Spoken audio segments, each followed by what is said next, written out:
जब जब पिया के आवन होई है खन के मोर कंगनवा हो। जब जब पिया के आवन होई है खन के मोर कंगनवा। आंगनवा कागा बोले ओ मोरे गुइया। आंगनवा कागा बोले ओ मोरे गुइया।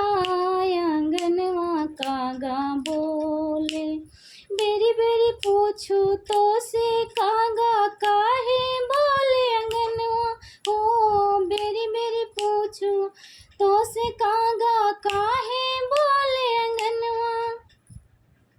सच बतलावा मोर सजनवा आई है आज भवनवा।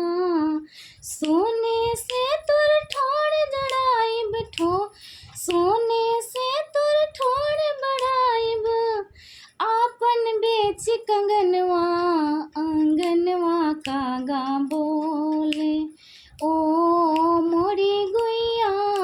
आंगनवा कागा बोले ओ मोरी गुइया। आंगनवा कागा बोले दिनवा की मुँह चैन न आवे निंदिया न आवे रहना हो। दिनवा की मुँह चैन न आवे निंदिया न आवे रहना।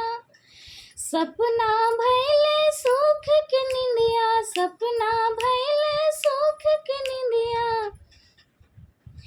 जब से गए सजनवा।